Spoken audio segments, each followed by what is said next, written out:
నమస్కారం. మను చెప్పే కథలకు స్వాగతం. ఈరోజు మనం ఈనాడు ఆదివారం ఫిబ్రవరి 9వ తారీఖున ప్రచురింపబడిన కథను చదువుతానండి. కథలోకి వెళ్ళిపోదామండి. కాలింగ్ బెల్ మోగింది. హాల్లో పేపర్ చదువుతున్న మా అత్తగారు ఎవరో చూడవే అనడంతో వెళ్ళి తలుపు తీశాను. ఉన్నారా అమ్మా మీ వారు అంటూ లోపలికి ప్రవేశించారు నర్సయ్య గారు. నేను పక్కకు తప్పుకున్నాను. సరాసరి లోపలికి వచ్చి సోఫాలో మా అత్తగారికి ఎదురుగా కూర్చున్నారు. మా అత్తగారి కేసు చూశాను. ఆమె మొహం మాడిపోయింది. చేతిలో పేపర్ తీసుకుని బెడ్రూమ్లోకి వెళ్ళిపోయారు. ఈరోజు పని కాలేదట, రేపు ఖచ్చితంగా ఇస్తామన్నారు నిదానంగా చెప్పాను. ఆయన అదో రకంగా నవ్వుతూ, ఈ అప్పు తీర్చడానికి మరో అప్పు చేస్తారు మీ దొరగారు అన్నారు వెటకారంగా. నాకు చివుక్కుమనిపించింది. మీకెందుకండి, మా తిప్పలు మావి అని గట్టిగా అనాలనిపించింది, కానీ నోరు పెగలలేదు. ఏమిటి ఈరోజు టిఫిను సాగదీస్తూ అడిగారు. ఇడ్లీ సాంబారండి బాబాయ్ గారు అన్నాను. ఇడ్లీ నువ్వు బ్రహ్మాండంగా చేస్తావమ్మా, ఏది తీసుకురమ్మా తింటాను అన్నారు. చేతులు కడుక్కోవడానికి వాష్ బేసిన్ వైపు నడుస్తూ. మరీ ఎక్కువగా తేకమ్మా, 3 చాలు, ఈ మధ్య షుగర్ ఒకటి వచ్చి పడింది. నేనేం మాట్లాడకుండా కిచెన్ వైపు నడిచాను ఇడ్లీ తేవడానికి. ఆయన అప్పటికే డైనింగ్ టేబుల్ ముందు కూర్చున్నారు, తినడానికి సిద్ధపడుతూ. శుభ్రంగా తిని చేతులు కడుక్కొని వెళ్తూ, నీ చేతి వంట అమృతమమ్మా అని ఒక కాంప్లిమెంట్ పడేశారు. ఇడ్లీ ఎవరు చేసినా బాగానే వస్తుందండి, నా గొప్పేమీ లేదు అన్నాను. ఇడ్లీ అంటే ఇడ్లీనే, ఒకటే కాదమ్మా, చట్నీ సాంబారు ఏదైనా బ్రహ్మాండంగా చేస్తావు, మర్చిపోకుండా చెప్పమ్మా ప్రసాద్కి, లేదంటే రేపు లంచ్కి కూడా మీ ఇంట్లో చేయాల్సి వస్తుంది అంటూ వెళ్ళిపోయాడు. ఏమిటి వాడికి మర్యాదలు, అప్పించినంత మాత్రాన అలా అడిగి ఉండడమేనా? మా అత్తగారు బెడ్రూమ్లో నుండి బయటకు వస్తూ అరిచారు నన్ను. అది కాదత్తయ్య, మనం ఏమన్నా అంటే గట్టిగా మాట్లాడతారు, వినేవాళ్ళకి గొడవలా ఉంటుంది, అది మనకి బాగుండదు కదా అన్నాను అనునయంగా. ఏమిటో కర్మ, మీ మామగారి హయాంలో లేని విషయాలన్నీ ఇప్పుడు జరుగుతున్నాయి. అసలు ఆయన ఏదైనా అప్పు చేసి ఎరుగునా? ఇదంతా కాలమహిమే తల్లి అంటూ సోఫాలో కూర్చుని న్యూస్ పేపర్లో మొహం దూర్చారు. నాకు 3 ఏళ్ల క్రిందట జరిగిన సంఘటన గుర్తొచ్చింది. నల్లటి విగ్రహం, తెల్లని బట్టలు, చేతివేళ్ళకి 8 ఉంగరాలు పెట్టుకొని మా వారి వెంట ఇంటి లోపలికి వచ్చారు నర్సయ్య గారు. మా వారు ప్రసాదు. ఆయనను సాదరంగా ఆహ్వానించి, ఈయన నర్సయ్య గారని బిజినెస్ మ్యాన్ అమ్మా అంటూ నాకు మా అత్తగారికి పరిచయం చేశారు. ఆయన గట్టిగా నవ్వారు. ఇప్పటి వరకు నన్ను ఎవరు బిజినెస్ మ్యాన్ అనలేదయ్యా, తండాల నర్సయ్య అనే అంటారు అంటూ మా అత్తగారి వైపు తిరిగి, నమస్కారం అమ్మా అన్నారు. మా అత్తగారు గమనించినట్లు మా వారి వైపు ప్రశ్నార్థకంగా చూశారు. అదేనమ్మా, ఇల్లు తనఖా పెట్టాలనుకున్నాం కదా, అందుకే వీరు వచ్చారు అన్నారు మా వారు. అమ్మ నా మాట కాదనదు అన్నాడు మీవాడు, కానీ పెద్దవాణ్ణి కదమ్మా, ఇంట్లో వాళ్ళకి తెలియకుండా ఇలాంటి వ్యవహారాలు చేయకూడదని నా అనుభవం, అందుకని నేనే వచ్చానమ్మా. మా అత్తగారి మొహంలో బాధ ప్రస్ఫుటంగా తెలుస్తోంది. కాఫీ ఇస్తావా అన్నారు మా వారు నా వైపు తిరిగి. నేను కాఫీ చేయడానికి కిచెన్లోకి వెళ్ళాను. ఆయన చనువుగా ఇల్లంతా చూసి వచ్చారు. మా అత్తగారికి కంపరంగా ఉంది ఆయన చూస్తే. కాఫీ తాగుతూ, అయితే 2 పిల్లలన్నమాట నీకు అన్నారు టీవీ పైన మా ఫ్యామిలీ ఫోటో చూస్తూ. అంతా పసిగట్టినట్లు, బాగుందయ్యా, ముచ్చటైన సంసారం, అనుకూలవతి అయిన భార్య, అభిమానవతి అయిన అమ్మ అంటూ ఆయన మాటలకు ఆయనే బిగ్గరగా నవ్వారు. ఆయన వెళ్ళిపోయారు అనే కంటే మా వారే సాగనంపి వచ్చారంటే బాగుంటుంది. మా వారు తిరిగి వచ్చాక మా అత్తగారు గొడవ పెట్టుకున్నారు. ఎక్కడ దొరికాడు రా ఈ శనీశ్వరుడు, వాడిని చూస్తేనే భయమేస్తుంది, వీడికి ఇస్తే ఇల్లు తిరిగి వస్తుందంటావా?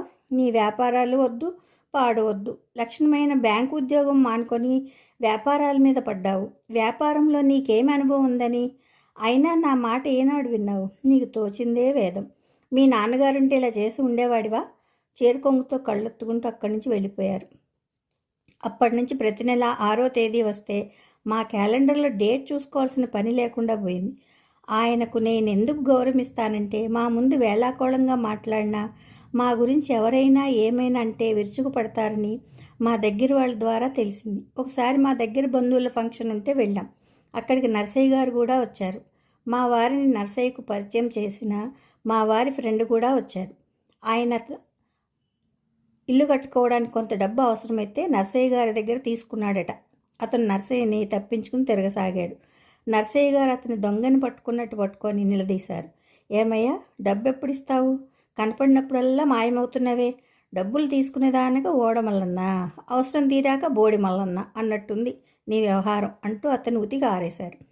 ప్రసాద్కు నాకంటే ముందే నాకంటే ఎక్కువే డబ్బు ఇచ్చాగా, అతన్ని అడగవేం అంటూ మమ్మల్ని ఇరికించాడు. దానికైనా ప్రసాద్ నా బంధువు అయి ప్రసాద్ భార్య నాకు కూతురి వరుస అంటూ దులిపేశాడు. నిజానికి మాకేమీ బంధుత్వం లేదు. అప్పటి నుండి నర్సయ్య గారిపైన నాకు సదభిప్రాయం ఏర్పడింది. బాబాయ్ గారనే పిలుపుతో దగ్గరయ్యాను. కొంచెం చనువు పెరిగిన నన్ను అమ్మాయి అంటూ పిల్లల్ని దగ్గరికి తీసుకుంటూ మా వారిని సున్నితంగా మందలిస్తూ మాలో కలిసిపోయారు.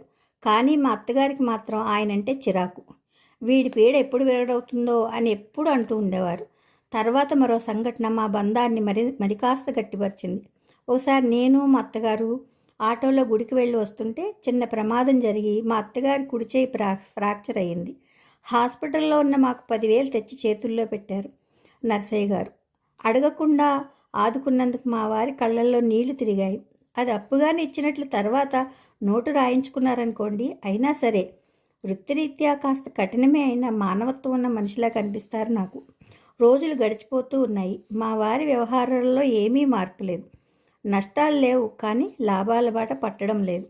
ఆ నెల మామూలుగానే 6వ తేదీ వచ్చిపోయింది. తర్వాత 7, 8 కూడా వచ్చిపోయాయి. శనీశ్వరుడు ఇంకా రాలేదే, కొంపతీసి పోయాడా ఏమిటి అన్నారు మా అత్తగారు. ఊరుకోండి, మన అప్పు కోసం ఆయన చంపేస్తామా ఏమిటి అన్నాను నేను. ఆయనే మేలమ్మ, వేళకు వడ్డీ ఇస్తున్నామని గమ్మునున్నాడు. అదే ఆయన కొడుకులైతే వెంటనే క్లియర్ చేయమంటారు అన్నారు మా వారు. మాటల్లో ఉన్నాయి నర్సయ్య ఫోన్ నుండి కాల్ వచ్చింది మా వారికి. వాళ్ళ అబ్బాయి మాట్లాడాడు. నాన్నగారు బాత్రూంలో కాలు జారి పడ్డారు. తుంటి ఎముక విరిగింది. హాస్పిటల్లో ఉన్నారు. మీరేదో ఇవ్వాలట, గుర్తు చేయమన్నారు అని. మా వారు వెంటనే, డబ్బులు ఈరోజే అకౌంట్లో వేస్తాను, నేను పని మీద తిరుపతి వెళ్తున్నాను, 2-3 రోజుల్లో వస్తాను, రాగానే నాన్నగారిని కలుస్తాను అంటూ తన సానుభూతి తెలియజేసి ఆ రోజే తిరుపతి వెళ్ళిపోయారు. పోనీ మనం వెళ్ళి చూసి వద్దామా? మా అత్తగారిని ధైర్యం చేసి అడిగాను. బుద్ధుందటే నీకు, అసలు ఎలా అడుగుతావే నన్ను అంటూ కస్సుమన్నారు. అప్పు తీసుకున్నది కొడుకు కంటే అప్పిచ్చిన ఆయన మీదే కోపంగా ఉంది ఆమెకి. నాకు వెళ్దామని ఉన్నా ఒంటరిగా వెళ్ళలేకపోయాను.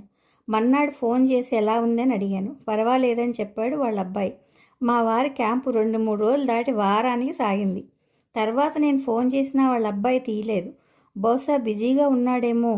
వారం రోజుల తర్వాత మా వారికి ఫోన్లో మెసేజ్ వచ్చింది, ఆయన కాలం చేసినట్టు. మా వారు చాలా బాధపడ్డారు. ఆయన చివరి రోజుల్లో కలవలేకపోయినందుకు. 15 రోజుల తర్వాత వాళ్ళ అబ్బాయి మా ఇంటికి వచ్చాడు. లోపలికి రండి అన్నాను నేను, మా వారు. నేను కిచెన్లో ఉన్నాను. గొంతు విని గుర్తుపట్టాను. అది కాదండి, రాకూడదండి, ఉమ్మగారిని పిలుస్తారా అన్నాడు గుమ్మం బయటే నిలబడి. ఉమా మా వారి పిలుపుతో హాల్లోకి వచ్చాను. ఈ కాలంలో కూడా ఏమిటండి, పర్వాలేదు రండి లోపలికి అంటున్నారు మా వారు. మా వారి మొహమాటంతో అతను లోపలికి వచ్చాడు. మా వారు ప్లాస్టిక్ కుర్చీ ఒకటి సోఫా పక్కన వేశారు. అతను వచ్చి కూర్చున్నాడు. వాళ్ళ నాన్నకి ఇచ్చే అలవాటు ప్రకారం కాఫీ తెచ్చి అతనికి ఇస్తూ, ఇలా జరగాల్సింది కాదు అన్నాను. అప్రయత్నంగా నా కళ్ళల్లో నీళ్లు వచ్చాయి.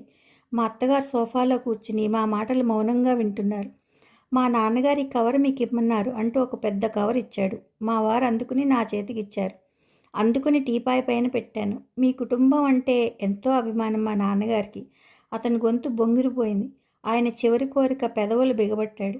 బాధపడకండి, ఏం చేస్తాం, కష్టం వచ్చినప్పుడే గుండె దిటవు చేసుకోవాలి. నా ఓదార్పు. నా కొమ్మలాంటి కూతురుంటే బాగుండేదిరా, కడుపు చూసి అన్నం పెడుతుంది అని ఎప్పుడు అంటుండేవారు. నాకు కళ్ళల్లో నీళ్లు తిరిగాయి. ఎన్నోసార్లు చెప్పాం, ఈ వ్యాపారం వద్దు నాన్న, మాతో పాటు వచ్చి ఉండండి అని. వినేవారు కాదు. నాకు వ్యాపకం ఉండాలి కదరా అనేవారు. కాసేపు నిశ్శబ్దం మా మధ్య రాజ్యం వెళ్ళింది. కాసేపు ఆగి లేచి నిలబడ్డాడు. మా అత్తగారి వైపు తిరిగి, నమస్కారం అమ్మా అంటూ చేతులు జోడించి వెళ్ళిపోయాడు. అతను వెళ్ళిన కాసేపటికి మా అత్తగారు వెళ్ళి తలుపు గడియ పెట్టి వచ్చారు. కవర్లో ఏముంది అంటూ కవర్ నా చేతికి ఇచ్చారు, తీసి చూడమని. మా వారు అందుకుని కవర్లో ఉన్నవి బయటకు తీశారు. ఇంటి దస్తావేజులు. మా అందరి నోళ్ళు తెరుచుకున్నాయి. ఆశ్చర్యంతో వాటితో పాటు ఒక కాగితం, మరో కవరు జారిపడ్డాయి. కాగితాన్ని తీశారు మా వారు. అది ఉత్తరం. దాన్ని నా చేతిలో పెట్టారు, చదవమన్నట్లు. ప్రసాద్కు. ఇది తేదీ లేని ఉత్తరం. నేను ఎప్పుడు పోతానో, ఈ లెటర్ నీకు ఎప్పుడు అందుతుందో నాకు తెలియదు కదా. నీ గురించి తెలుసుకునే నీకు అప్పు ఇచ్చాను. మంచితనం అన్ని వేళలా పనికిరాదయ్యా. కొన్నిసార్లు కఠినంగా ఉండడం వల్లనే పనులు జరుగుతాయి. నువ్వు నాకు ఎప్పుడెప్పుడు ఎంతెంత డబ్బు ఇచ్చినది అంతా రాసి ఉంచాను. ఎప్పటికైనా పోవలసిన వాడినే. నేను పోయాక ఈ ఉత్తరం నీకు అందుతుందని నాకు తెలుసు. నువ్విచ్చిన వడ్డీతో నా అసలు ఎప్పుడో తీరిపోయింది. నా అసలు మినహాయించుకుని మిగతా డబ్బులు మీకు ఇస్తున్నాను. నీ అప్పుల కంట్రోల్ కోసమే నీ ఇల్లు తనఖా పెట్టుకున్నాను. నిజానికి అప్పు ఇచ్చినప్పుడు నా ఆలోచన ఇలా లేదు. తర్వాత నీ పరిస్థితులు చూసి అది మారిందయ్యా. వడిగల గుర్రం కంటే వేగం వడ్డీ రేట్ అంటారు. నేను నీకు డబ్బు ఇచ్చినా ఇవ్వకపోయినా నువ్వు మరొకరి దగ్గరైన ఇల్లు తనఖా పెడతావని గ్రహించాను. నీ ఆలోచనలను పసిగట్టగల అనుభవం నాది. మంచి కుటుంబం నీది. నీ వ్యాపారాలకు అత్యాశకు దాన్ని బలి చేయవద్దు. అనుకూలవతి అయిన భార్య, ముచ్చటైన పిల్లలు, ఇంతకంటే ఏం కావాలి నీకు? నీ జీవితానికి నువ్వు నిజాలు గుర్తించేసరికి వార్ధక్యం మీద పడవచ్చు. జీవితం చేయి జారిపోవచ్చు. ఈ మాటలు నేను బ్రతికి ఉన్నప్పుడు చెప్తే నీ చెవికి ఎక్కవు. ప్రాణం పోయిన మనిషి మాటలకు విలువెక్కువ. అది కొన్నాళ్లేలే. ఆ తర్వాత మళ్ళీ ఆ విలువ శూన్యమవుతుంది. ఇంటి డాక్యుమెంట్లు జాగ్రత్త. జీవితాన్ని, సంసారాన్ని జాగ్రత్తగా చూసుకో. బతికినా చచ్చినా నీ శ్రేయోభిలాషిని. ఇట్లు నరసయ్య. ఉత్తరంతో పాటు నా పేరు మీద కట్టిన ఆర్డీ బుక్ కూడా ఉంది. అప్రయత్నంగా నా కళ్ళ నుండి నీళ్లు దారలై ప్రవహిస్తున్నాయి. మా వారు కూడా కన్నీరు ఆపుకునే ప్రయత్నం చేస్తున్నారు. ఇక మా అత్తగారు, శనీశ్వరుడు పోతూ పోతూ మంచి చేస్తాడంటారు. ఇదేనేమో పాపం, మంచివాడే అంటూ చీరకొంగుతో కళ్ళు ఒత్తుకున్నారు. కథ పేరు శనీశ్వరుడు. రాసిన వారు సి అనురాధ గారు. బాగుంది కదండి. కథ సమాప్తం. నా కథ మీకు నచ్చినట్లయితే షేర్ చేయండి, కామెంట్ చేయండి, సబ్స్క్రైబ్ చేసుకొని నన్ను ఎంకరేజ్ చేయండి. ఉంటానండి. ప్రేమతో మీ మను.